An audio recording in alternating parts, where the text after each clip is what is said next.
morning, everybody. Thank you so much for coming here this morning on this relatively warm and beautifully sunny Saturday morning. So thanks for coming for this caucus workshop. My name is Nancy Claycomb, and I am the Vice President of the League of Women Voters here in Bloomington.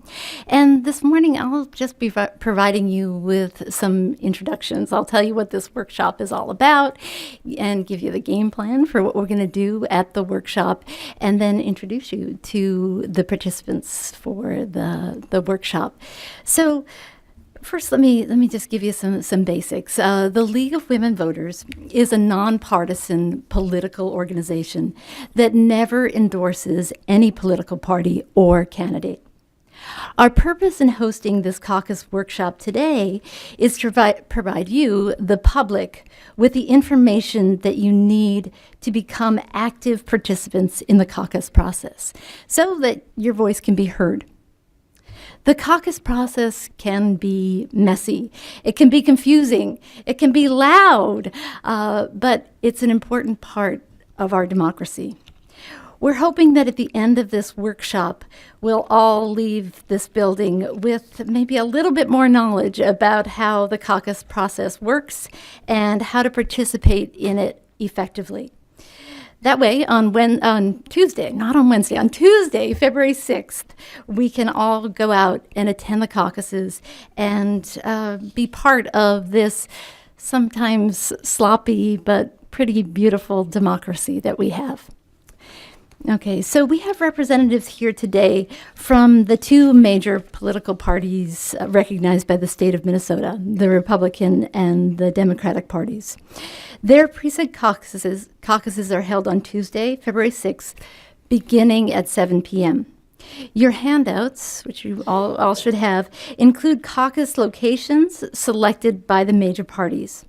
The minor political parties recognized on the Secretary of State's website include the Grassroots Legalized Cannabis Party, the Green Party of Minnesota, the Independence Party of Minnesota, the Legal Marijuana Now Party, and the Libertarian Party of Minnesota. Contact information for each recognized major and minor political party is contained in your handout. Now, let's get to know our participants who've come out here for us on this Saturday morning. So with us this morning on the far left are Nick Harper. Let me start with him.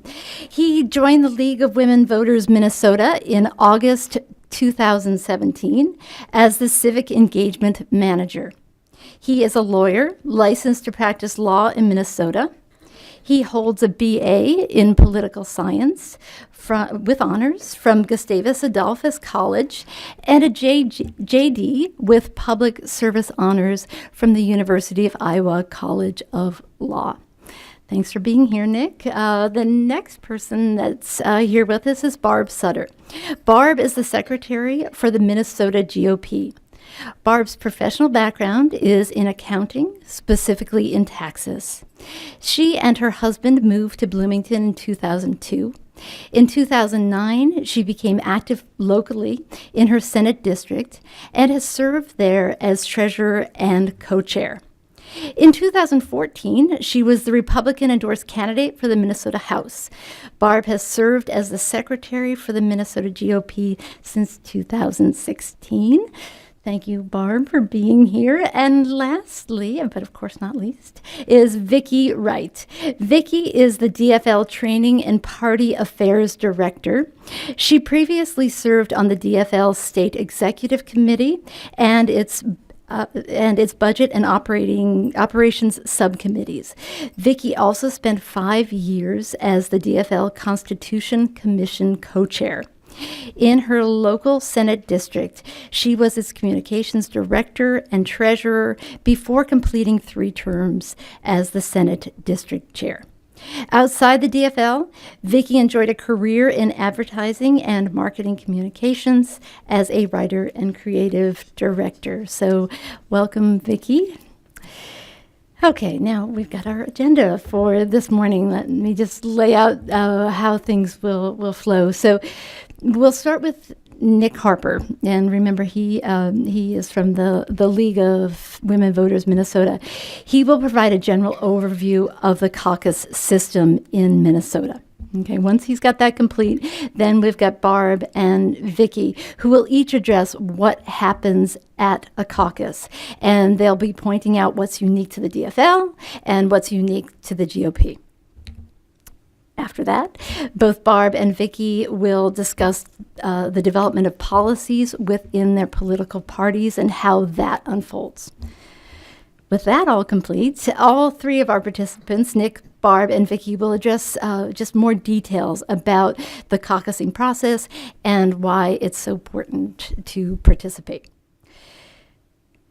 Once we've done all that, which sounds like a lot, actually, we'll open this up for questions and answers. So audience members can ask their questions freely. There's a microphone set up right there in the middle. So just speak clearly into the microphone. Once the question has been asked, then the panel participants will make their comments and address the questions. Okay, couple more things before I stop talking. First of all, this event is being video recorded. So panel members, I ask that you speak into that microphone so that your responses will be heard and recorded properly. So that's just kind of a housekeeping issue. Just make sure you speak into the microphone. The next thing that is really important to do is to just say some words of appreciation.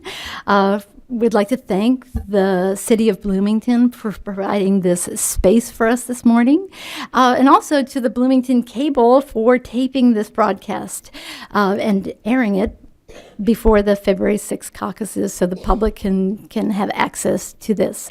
Along that same line, just by the way, because this is being video recorded, it will also be made available on the League of Women Voters Bloomington website. So lots of ways to access this thing. Other thanks, of course, we need to thank these folks. Here they are, willing on a Saturday morning to help us out, to share their thoughts about this caucus process. So we really thank you for being so willing to participate.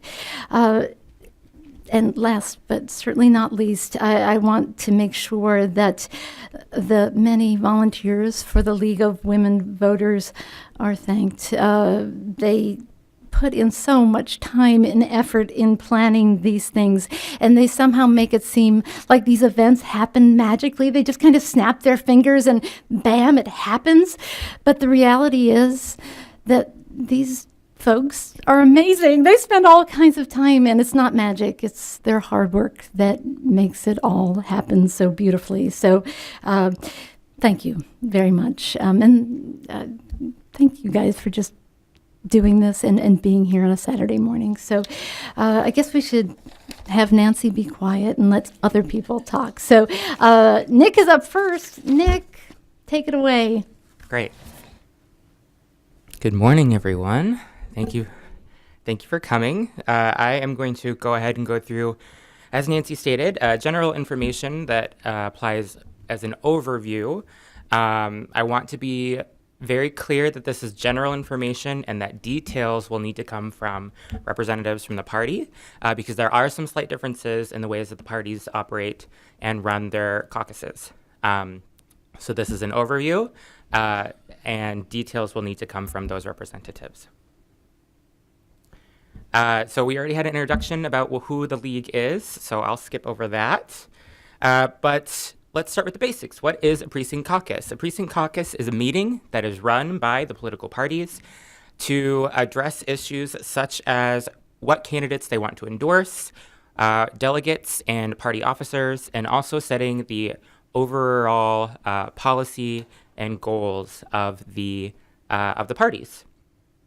Each political party runs their own meetings. It is not a state-run operation. So unlike official general election or primary elections where you cast a formal ballot into a ballot box, these are run by the parties. So if you do have any questions, concerns, or even complaints about a particular caucus, those will have to be addressed to the parties themselves and not to, for example, the Secretary of State. So when and where are the caucuses?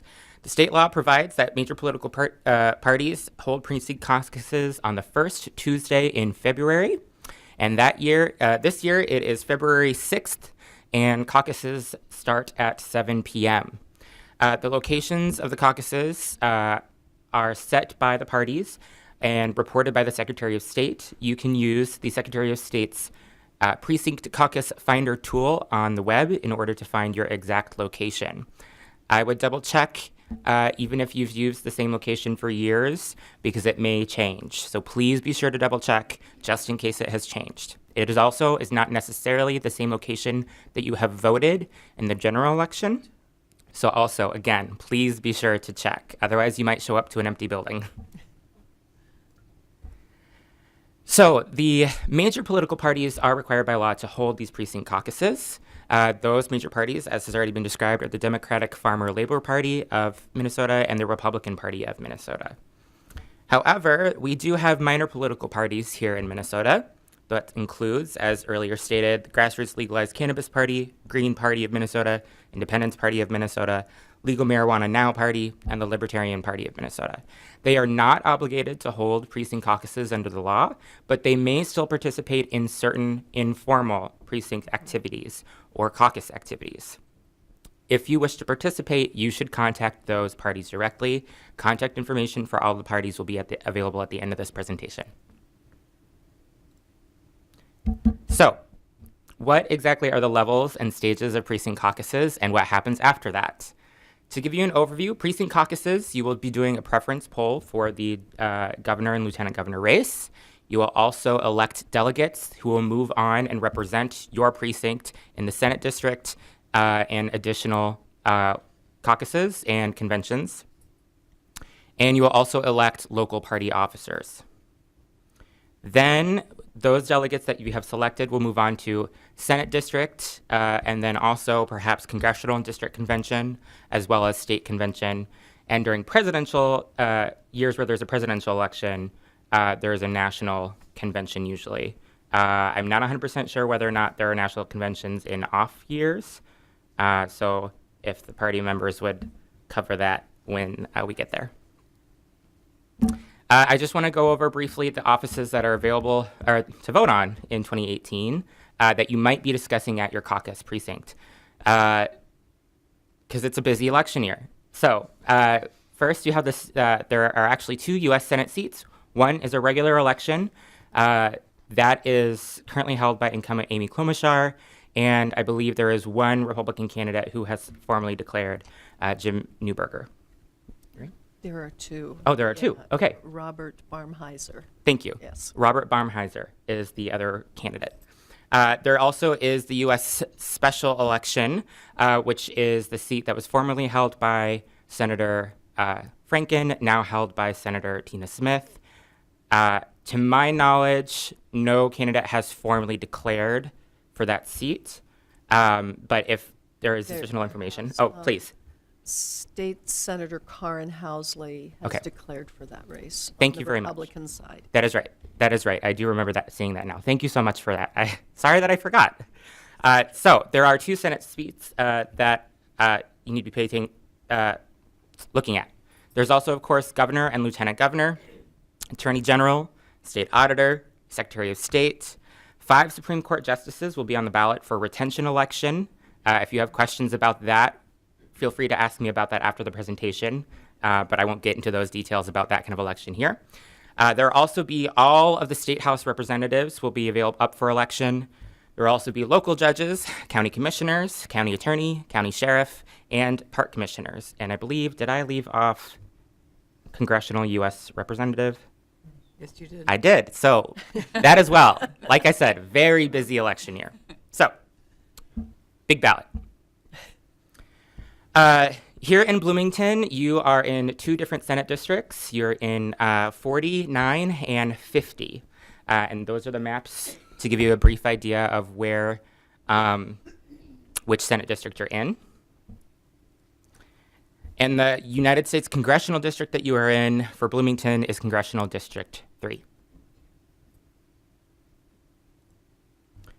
Who can attend a precinct caucus? Anyone may attend to observe. In order to vote for a candidate, you must be eligible to vote in the November 2018 election and live in that precinct. So that means that if you are 17, but will turn 18 before or on election day of 2018, you may still participate and vote for a candidate in your local precinct caucus. You may not participate in more than one caucus. No double dipping.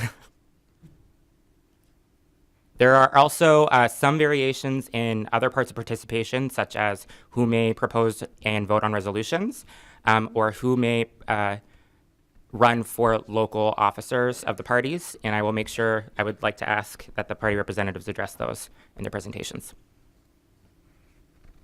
Do you need to be a member of the major party in order to participate? Here in Minnesota, we do not have formal registrations of political parties, so no. However, in a sense, you are required to at least agree with the principles of the party that you attend their precinct caucus.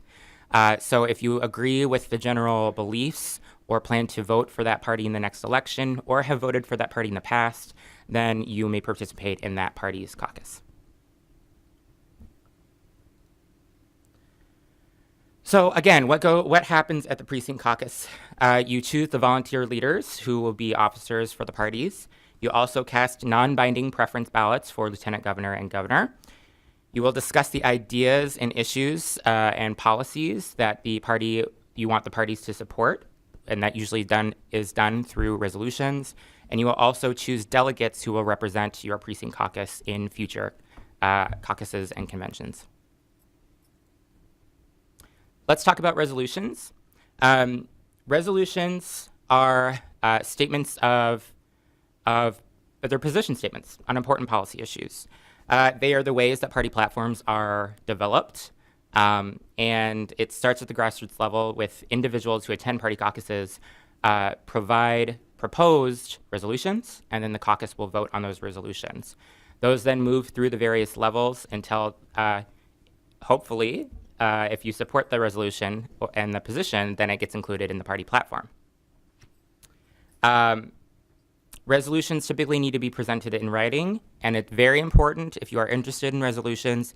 There are definitely differences in the way that the parties require those to be provided and require those to be phrased. So I'm about to give you a general overview of how resolutions typically look, but I know that there will be differences, and you should definitely pay attention to the party representatives to get details about the differences between the parties and from what I'm providing you here, because what I'm about to show you may not necessarily be the format that will be needed by the parties.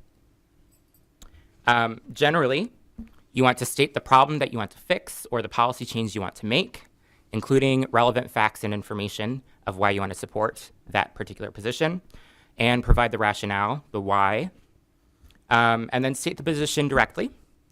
Again, just a reminder, there are differences between the ways that the formats are for the different parties. So this is a general example of what a resolution typically looks like.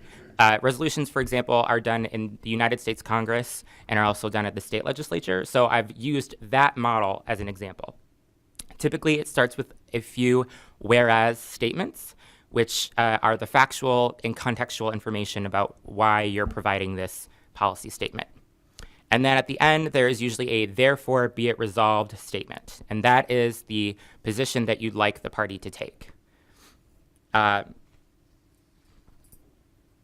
So that's generally how a resolution looks, but details will come from the parties about the particular formats. Sometimes there's a particular form, or they may require a different format or a certain length, for example.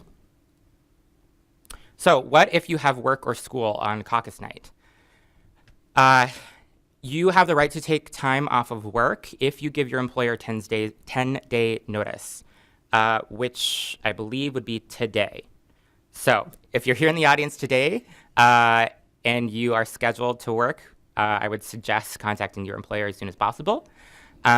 If you have school, or something related like that. Public universities and colleges and public schools cannot hold meetings on or classes on the evenings of caucuses. So you shouldn't have a problem there. Again, I just want to emphasize that the caucus process is run by the parties. So if you do have additional questions, you should contact the parties directly. I would not recommend calling, for example, the League of Women Voters Minnesota for details, because it will vary by party, or contacting the Secretary of State, because we won't be able to give you those details. So I've provided the contact information for both of the major parties as well as the minor parties in case you're interested in contacting them as well.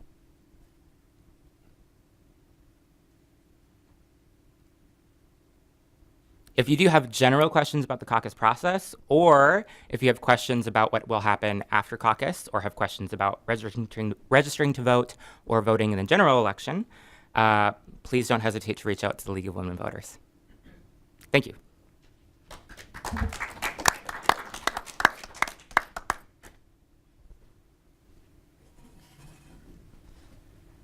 Hi, I'm Mary Rice. I'm also with the League of Women Voters in Bloomington. Now we'll get into our additional sections. First, we're going to take a look at what happens at a caucus from the perspective of the Democratic and the Republican Party. And Barb, why don't we start with you? All right.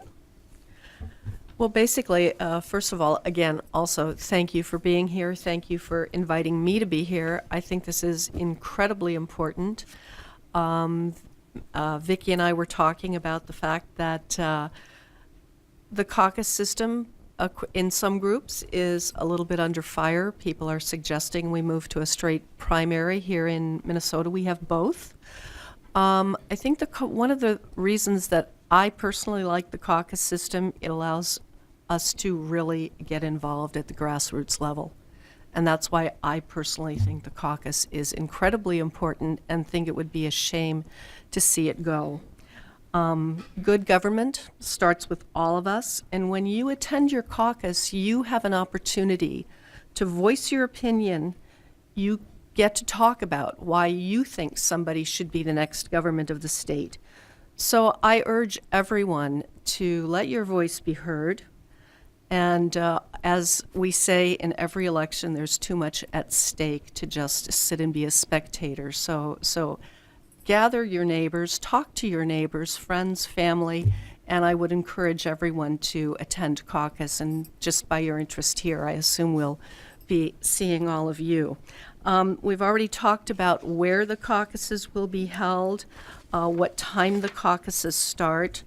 Again, we've talked about the reason for the caucuses. But again, this is the first step. Our neighborhood caucuses, we select candidates, we define policies. It gives us a voice, and again, a meaningful way for us to get involved. And I'll just briefly tell you, and again, Vicki and I have had a chance to talk ahead of time, and I think our stories are somewhat analogous, and I hope this is by way of a little bit of inspiration.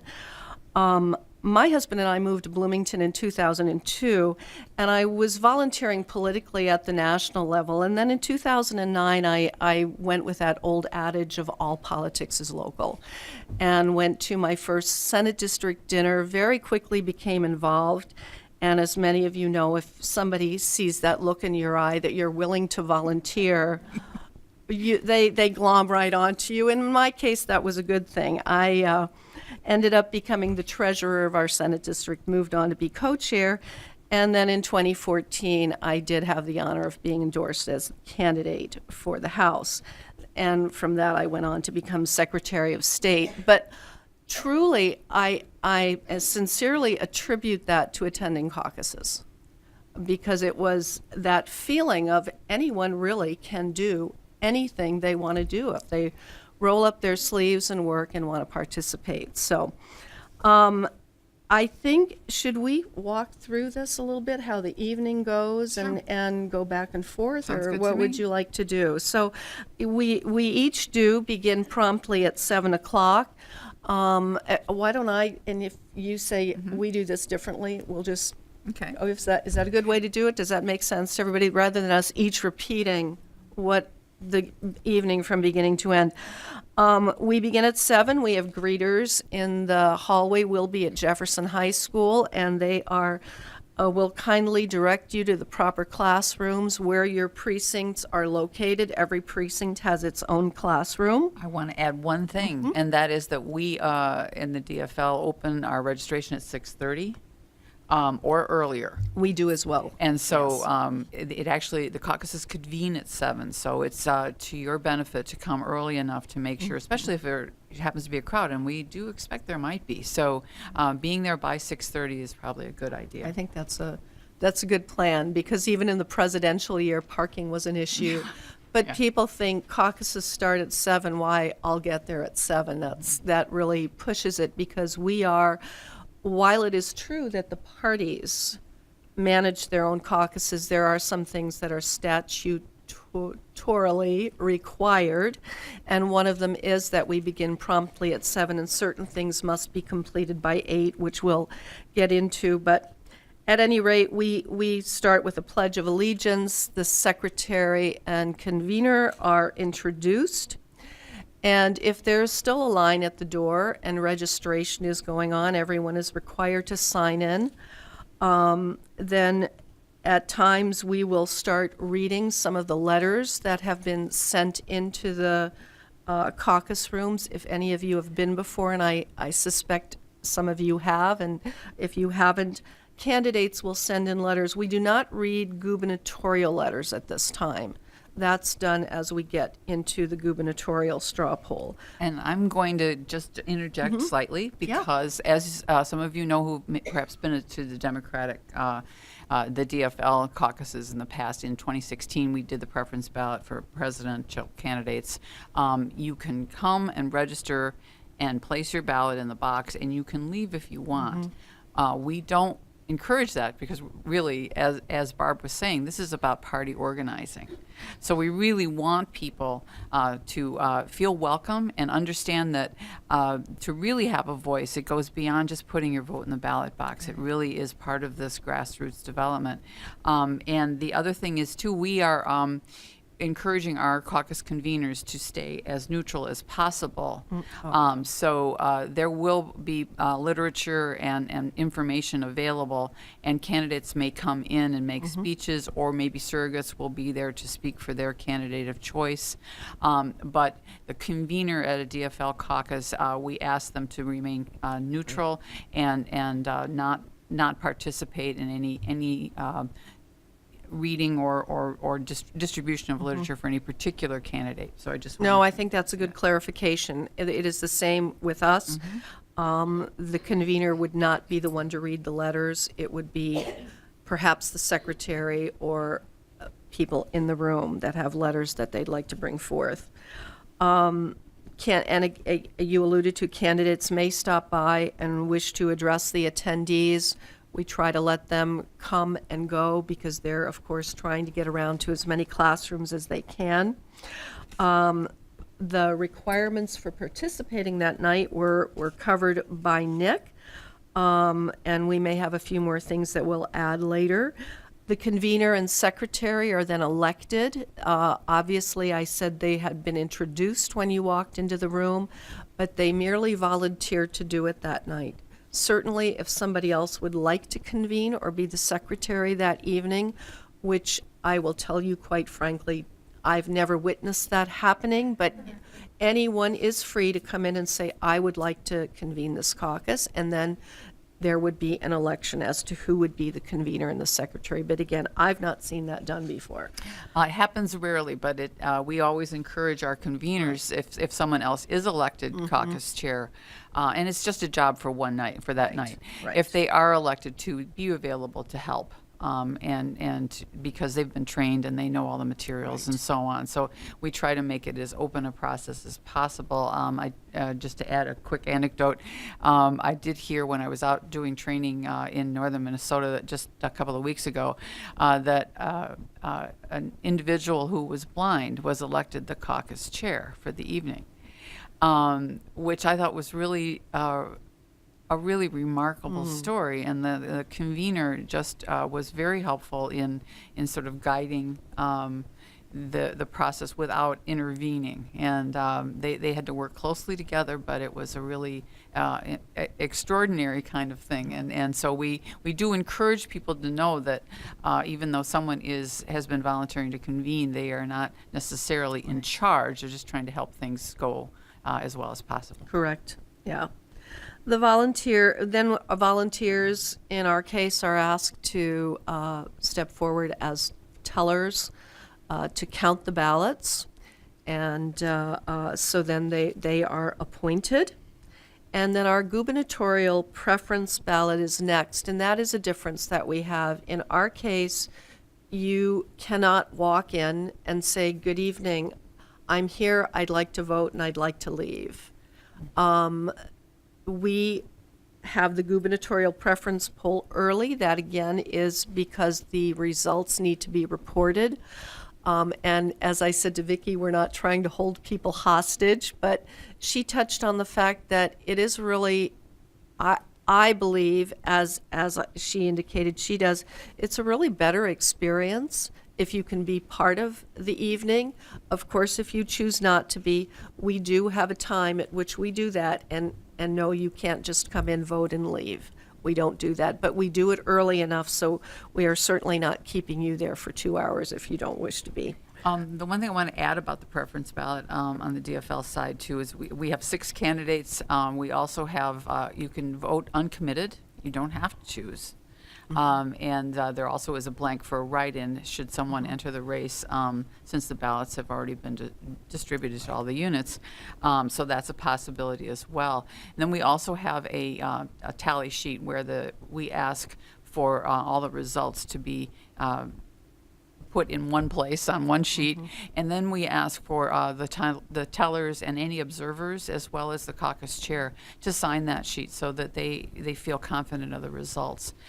Those results then will be communicated to our DFL headquarters on caucus night, and either electronically or by telephone, depending on where they're located and what their capabilities are.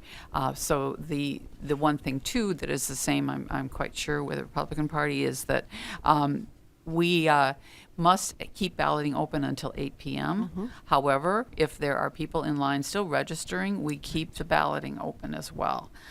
So it's in that way, it's like being at a polls, where if you're still in line at the time the polls close, they still let you vote. So if you do arrive late and are registering late, you still have an opportunity to vote in the ballot. But we, in general, expect that balloting in most precincts will be closed at 8 p.m. and the counting will start then. Yeah, I can only say ditto to all of that. The preference poll is by secret ballot, and yes, when the tellers then count those ballots, anyone can say, "I would like to observe," just to make sure that everything is done correctly, and then those people do vouch for that and sign those forms. Before the balloting is done, anyone may speak on behalf of a candidate. They are allowed to speak for 2 to 3 minutes, or if they wish to read a letter from the candidate, and I know that most candidates do send in letters because it's virtually impossible to be so fortunate as have that candidate stop by, although it does happen. But letters are provided by them. Ballots are then handed out after a count of those people that are eligible to vote has been taken. And to be eligible, you have to have, again, met the requirements as stated, and you have to have signed in on the registration form when you come in. And I think I want to jump in right at this point with to add to what Nick had said too. We at DFL, and you can confirm whether this is true in your caucuses too, 16-year-olds can also participate in a limited fashion. Many of the high schools give credit to students who attend caucuses, so they can learn, if they're in a political science course or a civics class of some kind. And so we allow them to participate. However, they must then not vote to be on the delegates and so on. But there are certain limitations. I don't need to go into all of them since but if you do have 16-year-old relatives who want to go to caucuses and see what it's all about, they can fully participate, and they can in fact even be elected precinct chair or vice chair in their precinct if they want. This does happen. But they cannot be delegates to the conventions because they would then be voting on behalf of others, and so that is one of the things they can't do. But I just wanted to add that. Yeah, and that's interesting you bring that up. I would like to actually talk to someone in our party because I'm not familiar with us allowing that. Mm-hmm. We allow anyone to come in as an observer, mm-hmm. but in terms of speaking and participating, no. Could they be elected as a precinct chair or as a delegate or alternate? Well, they could be in the sense that I don't have to go to caucus to be elected as a precinct chair or a delegate. I can indicate in whether it be in writing or one of the people that's going and says, I know Barb would like to be precinct chair, would like to be delegate, I would like to put her name into nomination. And so I have found nothing that states that the same wouldn't be true of someone coming in and volunteering a 16-year-old that they're familiar with, or suggesting an observer in the class. But where I think we may differ is they don't participate in terms of a speaking role. I want to add one thing, too, because I think you touched on it a little bit, Barb, and that is people who are unable to attend, mm-hmm. but perhaps would like to be nominated for a role in the party. That is a distinct possibility. I think that is true of both of our parties. Being the DFL, we have a form for this. And it's on our website, dfl.org, but I also brought copies of it with me. And essentially what happens is a person can put their home address, all their information in here, and then also select which positions they would like to be nominated for. They can add some additional information if they like regarding candidate support they might have. This does not act as a proxy vote. You don't vote on this form for your gubernatorial preference. That's not possible. You must be present at caucuses to cast a ballot. But this would allow you to be elected to the next level if you wanted to be. This can either be sent in to the local unit chair, so either in 49 or 50, or someone can deliver it to the caucus for you. For instance, if a husband were unable to attend, but his spouse was going to be there, the spouse could bring in the form on his behalf, and he would be registered as having attended, and then his name would be placed in nomination for any of the offices he'd be interested in. The form is not requirement. It just makes it easier for somebody to know what information must be provided.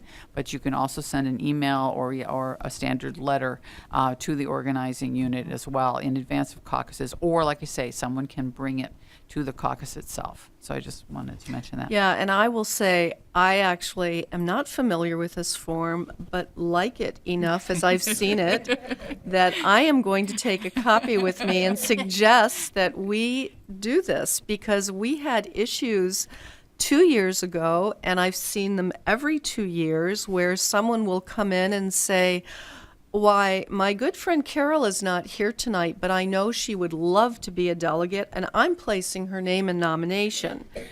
That happens.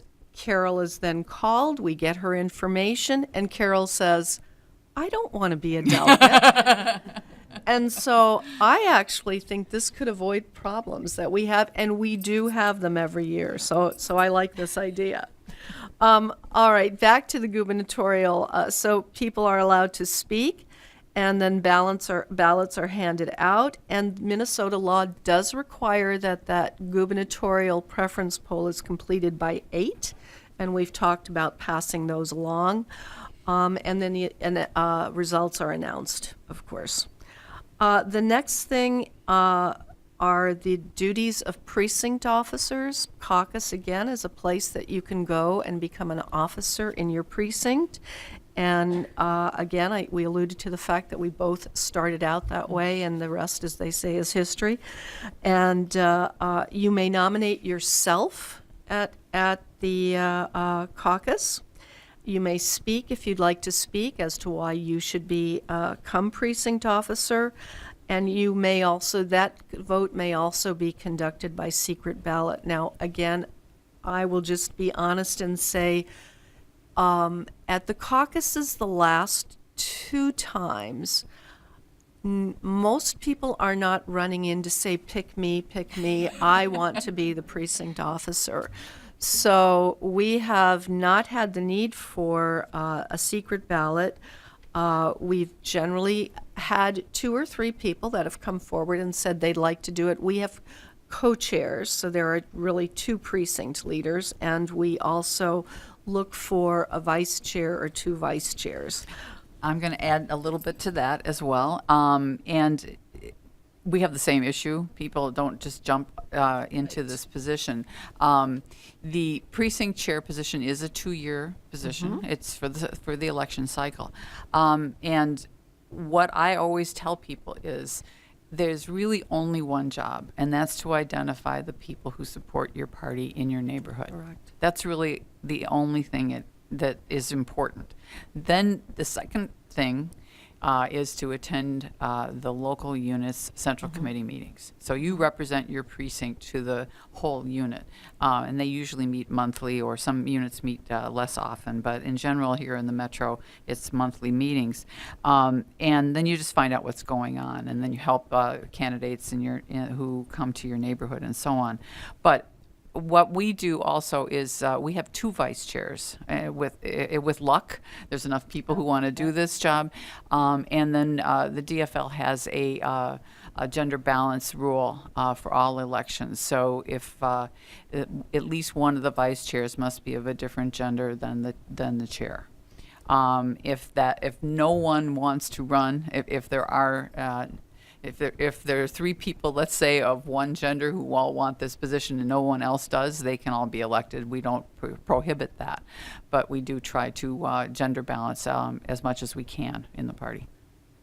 Yeah, I don't really have anything to add to that. We don't have that requirement, but I do think there are enough of us in the party, I'm speaking for myself perhaps at this point, that I always try to encourage a balance if we can get it. But certainly we are grateful for volunteers if they are there.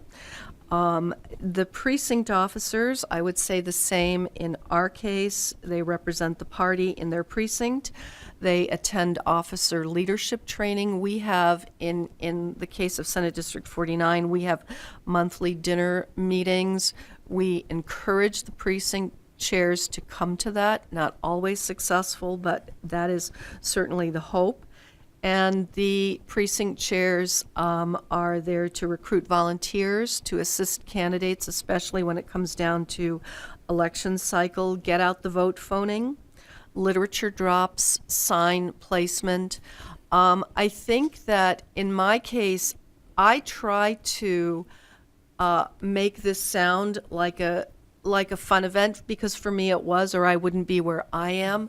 I know there are some people that convene a caucus that resist talking about the duties because they feel that people will be afraid to volunteer.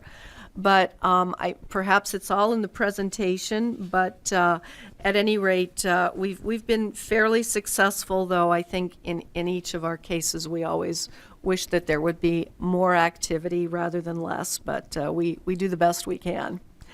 At that point, after the precinct officers have been elected, whether it be by secret ballot or whether, 3 people have raised their hands and then by acclamation they're voted on, we then discuss very briefly, the political contribution refund program, which you all may be familiar with. And if you're not, you as an individual can donate $50 to the party, to your local party unit, to candidates that are running in state elections or running for your precinct, not for commissioner, that sort of thing.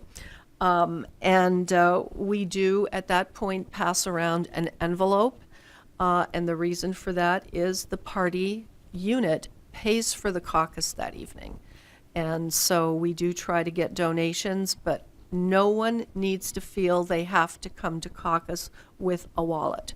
So please don't let that stop you. And honestly, I always tell people in our room, if I'm convening, if everyone gave $1, but again, it is not a requirement. But it also lets people know about the political refund program. It is $50 a person, $100 a couple, and you give that money. A form is sent into the state. The person that you donated to provides you with a form, and that is sent in the state, and you do get that $50 or $100 back per year. I think Barb makes a really good point that I don't think it's always obvious to caucus attendees, especially who are new to our political process here in Minnesota, that all of this is purely grassroots. Everyone at caucuses is a volunteer. There are no paid staff. Right. There is no money coming from any other source other than from that neighborhood, that unit, to support renting the space, making the copies, making coffee that night.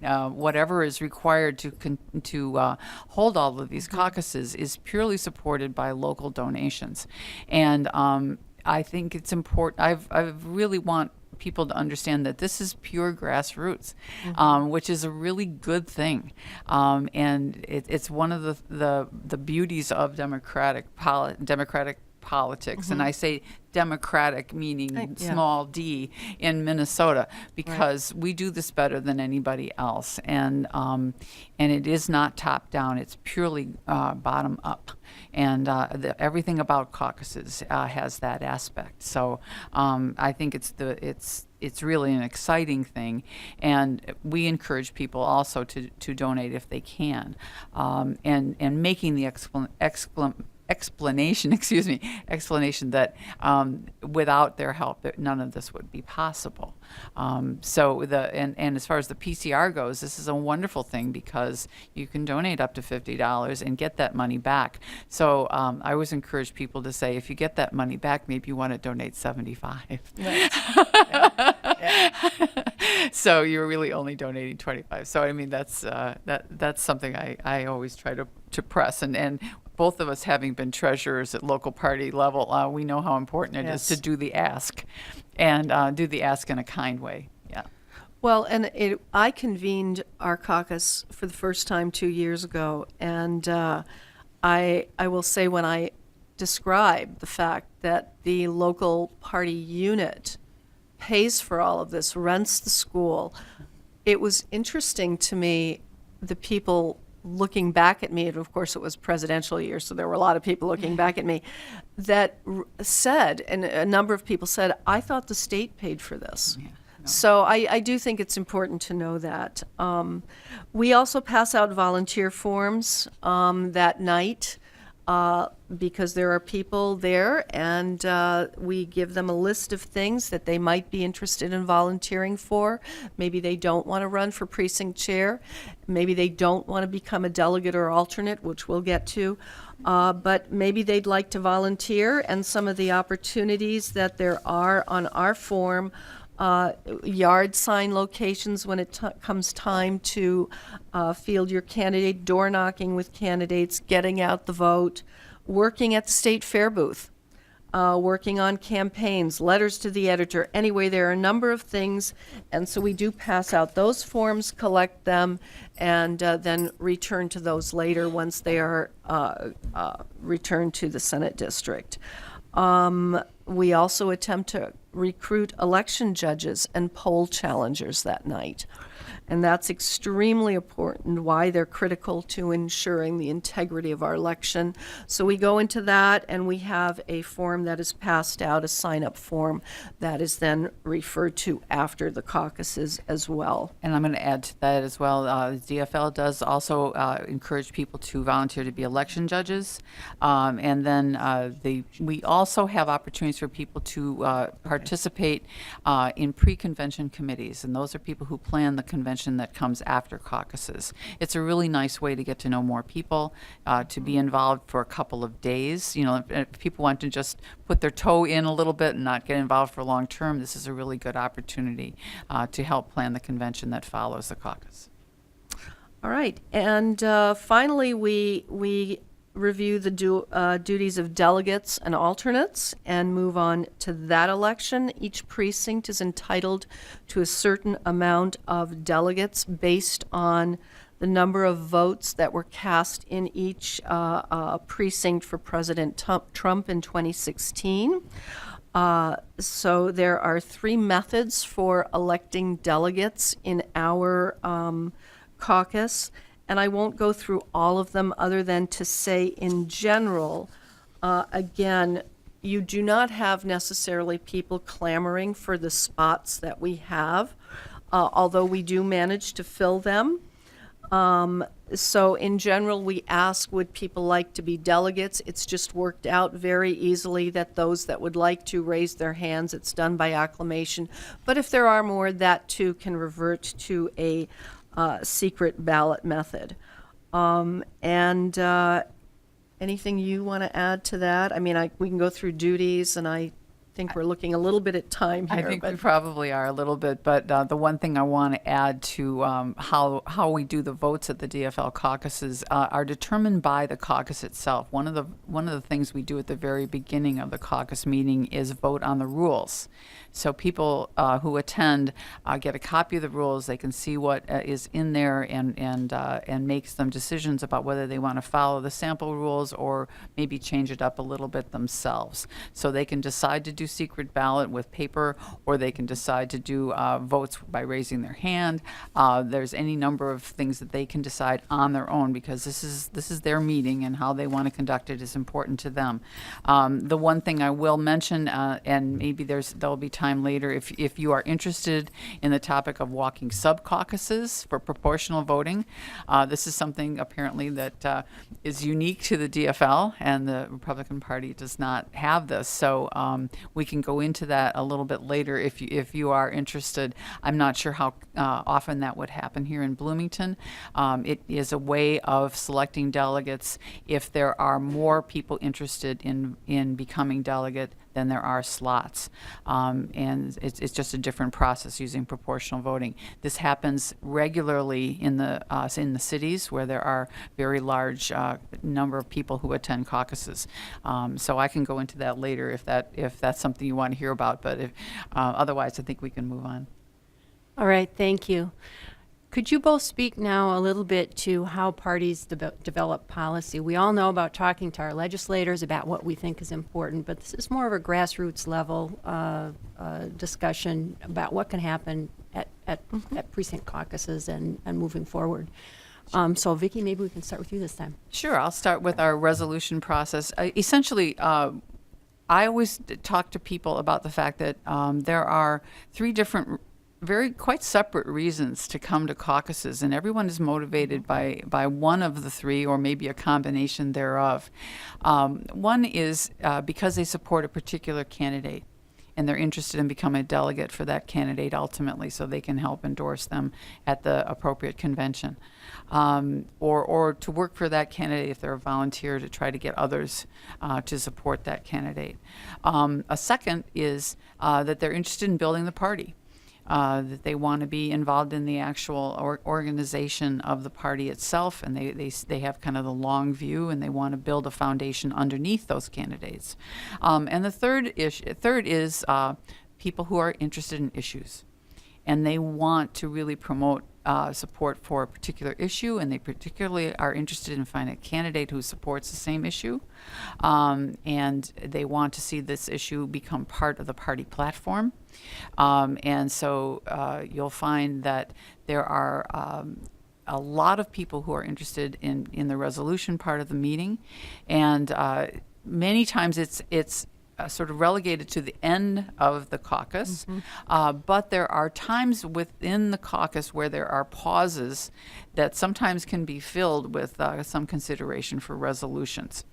And when I train conveners, and those who do the training also of their own conveners, I suggest that if they find out early how many people have brought resolutions for consideration, how many they have, find out what category it's under.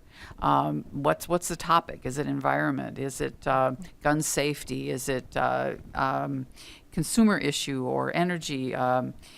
Tax and budget policy, all of these kinds of things.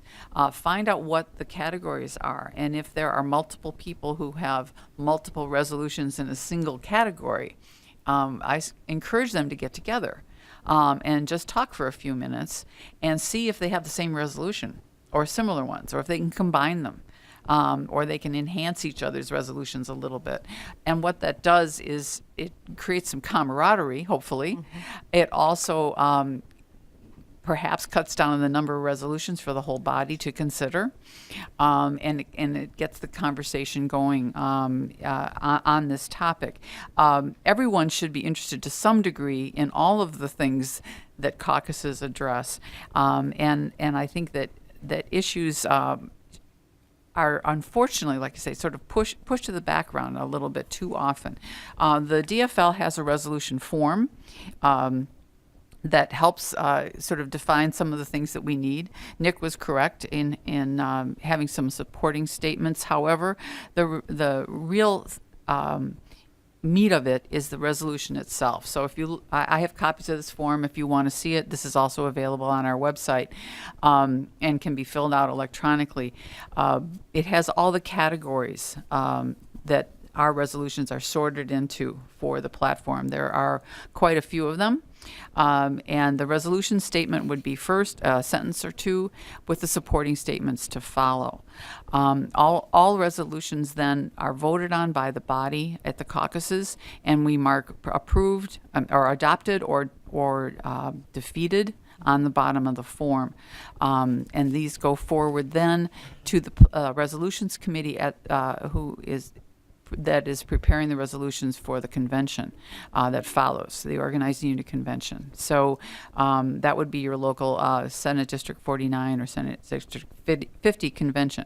They have a couple of different ways of considering their resolutions. Some units will at their convention will have the delegates actually vote on a ballot of all the resolutions that were adopted at the precinct level, and or others will just have the delegates who are elected to the state convention vote on these, or or perhaps even the committee, the resolutions committee itself, will make a determination of which resolutions go forward.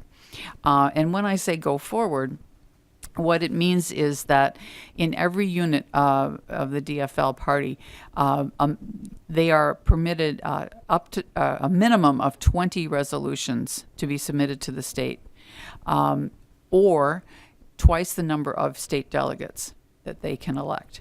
So, for instance, in my old district, we had 17 state delegates, 17 alternates, so we were allowed to put forward 34 resolutions. So out of the many that passed, only the highest, those that received the highest number of votes would then be passed on to the state.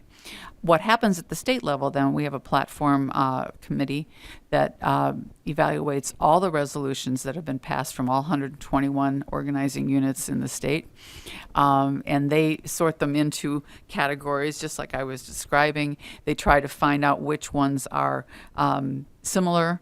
How much support they have is also key. In order to be put on the state ballot for voting at the state convention in June, a resolution must have been passed in at least 5 different organizing units. So that would be Senate District 50, 49, 37, 38, 51, and so on. It would have to pass in all of those organizing units, at least 5, and in at least 2 congressional districts. So even if all of the organizing units in the 3rd congressional district passed a single resolution, it wouldn't make it to the state ballot. The reason for that is we want to show broad enough support for a resolution before it reaches consideration at the state level. So it isn't a localized issue. we feel that that's not appropriate for a state platform. We want a state platform to have issues that reflect a broader segment of our population and geography as well. So this is one of the guidelines that our state platform committee uses to put the ballot, put all of these resolutions on the ballot at the state convention. I won't go into more arcane issues, but I do want to explain one more thing about the DFL, is we have two parts to our platform. One is what we call the ongoing platform, and this is a statement of our values and principles, which are ongoing, long-term. It essentially defines the party. Sometimes those get changed by the resolutions, but rarely. They can be. You can submit a resolution that would alter or enhance or add to that ongoing platform. But primarily what we're talking about here is the action agenda. That means issues that are more contemporary, more focused in our current time. They're not ongoing as much as there's something that we're concerned about here and now, and we want action on here and now. So that's kind of the difference between the two. If you look at our form, at least you'll understand kind of what we're talking about in that regard. Both of our documents are online right now at dfl.org if you want to review what the current status is. But the action agenda will be completely revised after the state convention in June based on the votes of the convention delegates. So that's the process. The one thing I want to say about resolutions, which is so powerful, is that the Peace Corps, which was founded back in the 60s, was actually proposed as a resolution at a Minnesota caucus. Yeah. And it made it all the way up to the national level. I believe it was Hubert Humphrey who brought it to President Kennedy's attention at that time. So that's how powerful this process is. So don't hesitate to be part of it. It's really a very exciting thing to do. Like I say, I have forms if you want collect any from me. I'd be happy to pass them out. Yeah, that I can add actually very little to that, and I love that story. You told that 2 years ago, and I do think that makes an incredible impression. We don't have quite as many steps that resolutions have to go through. You can submit a resolution simply to change some wording, or yes, bring up an issue. We also have a form. I can direct you as well to our mngop.com website, where you can see the resolution forms under, we've just redone our website under actions, and the form is there. Resolutions are passed at the precinct caucus, and then they are then forwarded on to the Senate District Convention, where they are voted on. They are looked at beforehand by a group that is appointed and agrees to serve. Oftentimes they have a legal background just to make sure that the resolutions actually can make sense and are valid. But in general, they're cleaned up a bit, and if that's a requirement, and forwarded on to the Senate District to be voted on at that convention. From there, they go on to the next step, which is our congressional district. And again, it was alluded to earlier, we are here in Congressional District 3. And from there, and in each step, each group, the Senate District has a group that looks at them. Those that are passed are then looked at by the congressional group, and from there they are passed on to the state, where they are also looked at and voted on at the state convention as to whether or not they'll be incorporated into the standing platform of the party. So I too think that it's an incredible opportunity.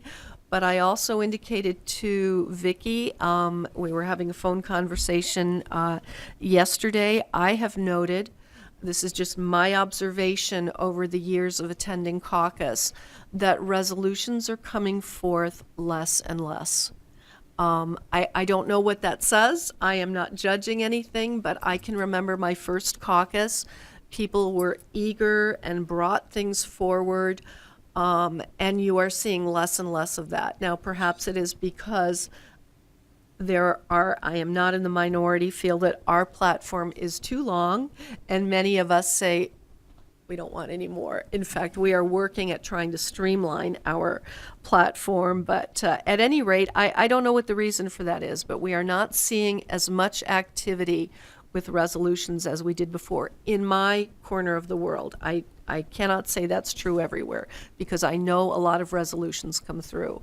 But I think remembering Vicki's story is important. Something great can happen from a resolution. So I would encourage everyone that has these thoughts to put them on paper and attend. So Thank you.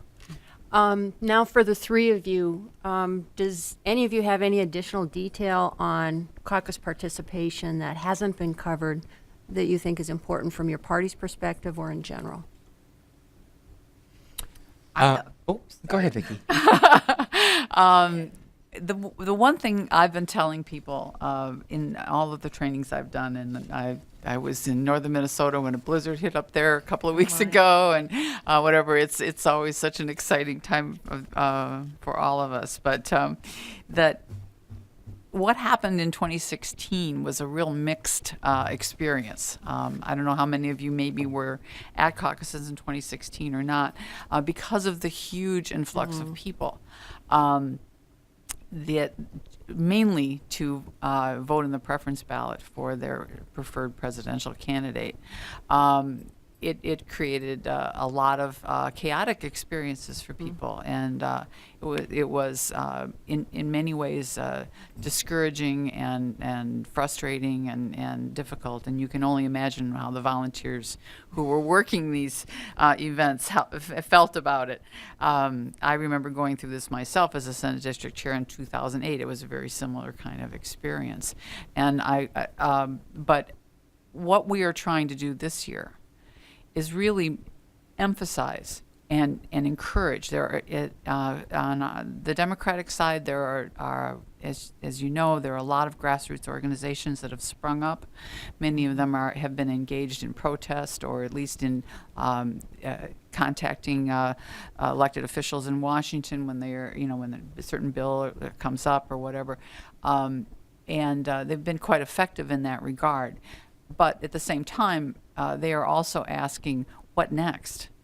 And the parties do not engage in protest of that kind or whatever. And so these organizations are fulfilling a need that people have.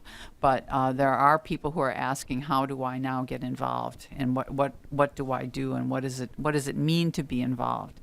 And so rather than seeing the caucuses as a way to process as much people as fast as possible, which is what it was like in 2016, yes, we are really trying to emphasize that this is an opportunity to truly engage and to really be heard and really have an impact.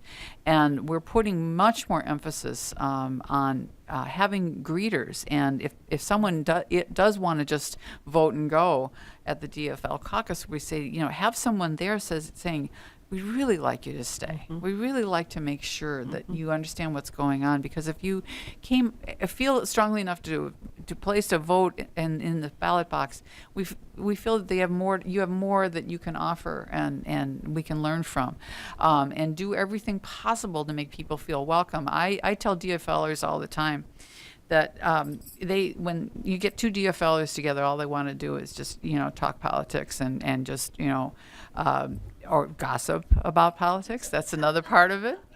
And I said, if you do that at caucuses, all the newcomers feel like they're outsiders. Yes. And I said, the last thing you should be doing is talking amongst yourselves. You should always be greeting the newcomers, somebody you don't know, and ask them about themselves, and not be chatting up each other. My first political experience was in 1977 in Minneapolis. I moved here from Detroit. I'm originally from Chicago, and people were talking about the governor and the congressman at the time, all by their first name, and I was freaked out. I thought, my gosh, this is a huge bunch of people who are the elite, right? Mm-hmm. But in Minnesota, this is what we do. we should understand that talking about our Amy and Tina and Mark and the way we do in the DFL is a turnoff to newcomers. So we're pushing really hard to make this an experience that welcomes people and makes them feel a part of it. Yeah, I share your sentiments entirely. I think it's critical when we have the caucuses. I like the idea of presenting the precinct is basically your neighborhood. Yes, it's a little larger than that, but it's your neighborhood, and trying to get those neighbors there and making it feel like it's a neighborhood experience and we're a group of neighbors sitting and talking, listening to one another. Listening is critical. And so, again, yes, it's something we should emphasize. Does everyone do it? Does it always work? Unfortunately, no, but that is the goal. And caucuses, you should feel that it's something you want to do. And I again, I say, please come, please participate, observe. Really, the future belongs to those of us that show up. And you can make such a difference by coming. So I hope everybody would feel welcome, and we're, I guess, available for questions, although Nick may have some more thoughts. Yeah, I just wanted to add on to comments both of you made, especially you, Barb, about participation in the policy formation. We do get a lot of comments at the league about people who want to be involved, but they don't necessarily feel like they agree with everything about a party. Which, of course, you don't need to do that. The league definitely, for us, we believe that everyone can agree to disagree, and that we should engage in civil discourse about these important issues. But in addition to, but people ask, how do we change parties? Not that I'm advocating that any party needs to change. That's not our role here at the league, but we do get that question. And so my response to them would be, of course you can try to influence by calling your legislators and elected officials. You can call the officers of your party. You can make financial contributions to the parties or to candidates. But the true, first official way to get involved and to change the platforms, whether it be to add something new or streamline and remove, is to get engaged at the precinct caucus level and introduce resolutions. So that is, I think, something that people don't always remember, is that the way to make that direct influence is caucus resolutions. So I really would encourage people to consider that as one of the ways that they can get involved. Thank you. I want to thank each of the three of you for your presentations, and your information's been extremely valuable and inspirational, I think, in terms of getting involved. Does anybody have any questions? Okay, to save time and effort, can you go online and find out who in your Senate district might be preparing a resolution on the environment? Rather than spinning wheels when you get there over at Kennedy High School and you're crammed into that little room. Anybody got any ideas on that? Some of the units do have a resolution discussion group on their websites. It's not. Oh, really? Yeah, I'm not sure about 49 or 50, but it does happen. You can always contact the local unit officer and ask who they know who might be involved in that or at this moment. In the DFL, we also have an environmental caucus, which is a subgroup that gets together on environmental issues.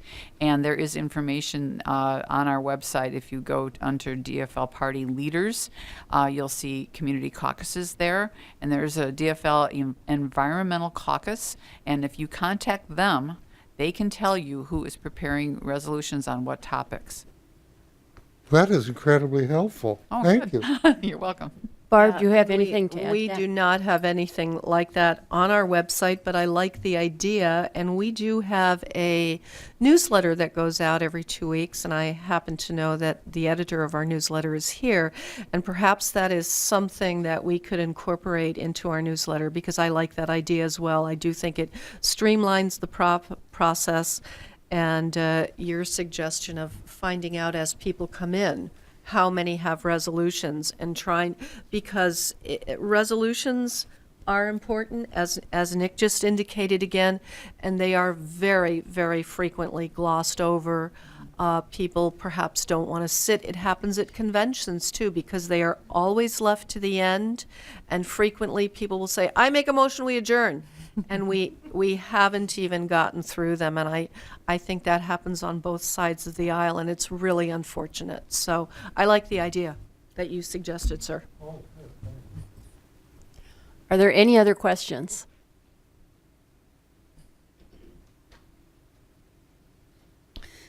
First, a comment and then a question. I'd like to speak in favor of retaining the caucus process in Minnesota. If we went to a primary election, I'm afraid there'd be more and more big money coming into elections, and I don't think we need that. The other thing about caucusing, or well, primary voting, you vote in isolation. When you go to a caucus, you circulate, you meet with other people, you exchange views, you listen to other people, which I think is a healthy activity for democracy.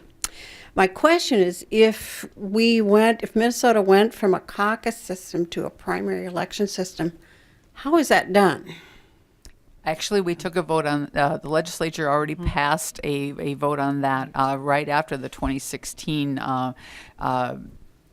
caucus season. Essentially, it was looked at because the basic feeling is that when you have volunteers conducting an election within an hour-long frame of time, basically 7 to 8 p.m.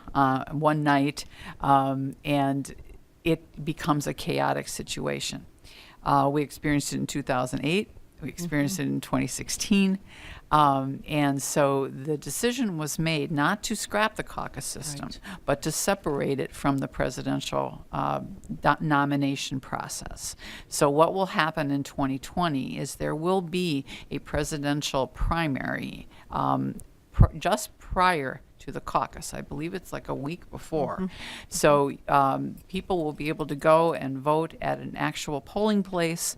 And they will be able to vote absentee, which is something, of course, we couldn't offer at the caucuses.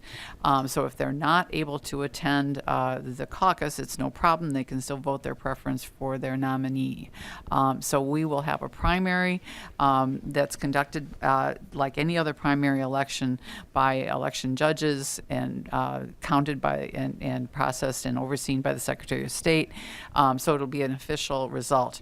Removing that process. At the same time, we will then have caucuses right afterwards, a week later, where we will do our organizing and we'll be electing our delegates and doing the whole process.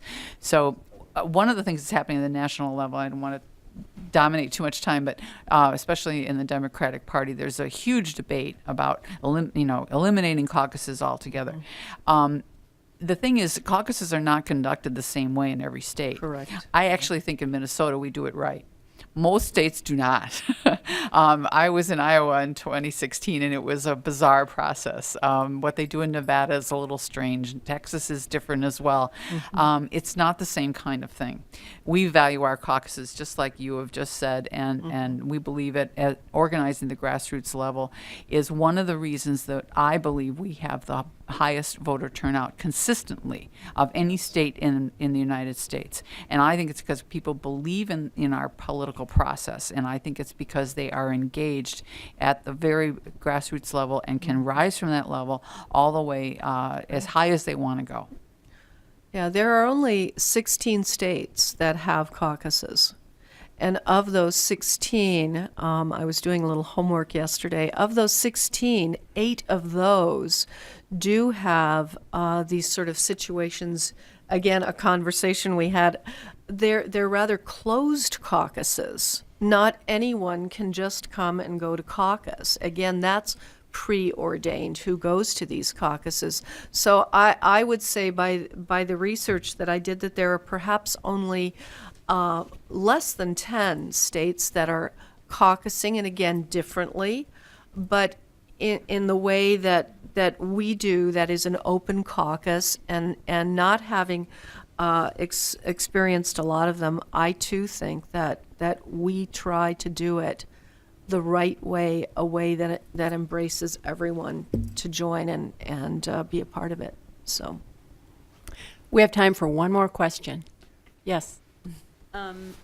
So I don't know this for a fact, but I am assuming that we have a significant immigrant population in Bloomington, and perhaps it's increasing as well.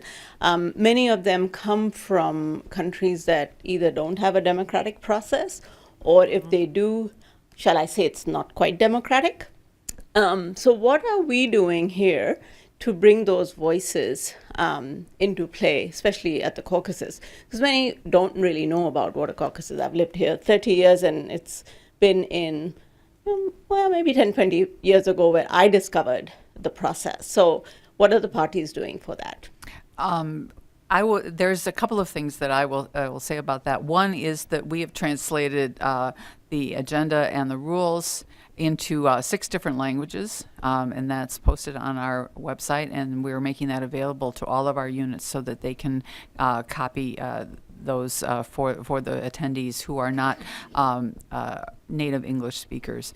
And the other thing that we have, I mentioned the environmental caucus. We also have a number of caucuses that are organized around ethnic relationship. We have a Somali American caucus, for instance, and we have a Latino caucus, and we have an American Indian caucus. Many things are organized around trying to then attract people to the DFL party and explain to them how all of this works. So they are actively involved in engaging their own communities to bring them into the party. It's another entry point. If they don't feel, especially if people don't feel comfortable coming to caucuses for whatever reason, they can enter the party through this other route and understand a little more about it, and then become more involved that way as well. So they are actively involved in opening the door to these communities. I conducted a caucus in Minneapolis myself last year, where we had 2 interpreters there who were translating for the Somali attendees. So we provide interpreters for all of these locations that have these large populations of immigrants. Mm-hmm. And we don't have separate caucuses for a group per se. We do have, I happen to also be the state director for our affiliate groups, and we have 9 different affiliate groups. And those affiliate groups are actually working in terms of going out into their respective communities and sharing what a caucus is, and trying to make arrangements. This is new, and so we're working very hard to make people feel included. In fact, we just last year have our Somali group, and so we are also working to make people feel that they're welcome and should come, and so that is being done from within these organizations. And I want to clarify too, we have, when I refer to Somali American Caucus and Environmental Caucus, those are groups of like-minded people. They don't conduct their own precinct caucuses. Yeah, and the terminology may be a little confusing. I wanted to clarify that. Thank you. Yeah. With that, this workshop will close. On behalf of League of Women Voters Bloomington, I want to thank everybody for coming this morning, and also thank everybody who's listening on cable. I want to thank Vicki, Barb, and Nick. I think we should give them a hand. They've done an outstanding job. And for anybody who's interested in the League of Women Voters Bloomington, we always love to have more involvement, more members. We're a volunteer organization. If you can find us on the web. Just Google League of Women Voters Bloomington, and we will pop up. Contact us, and we'd love to talk with you. Thank you. Thank you.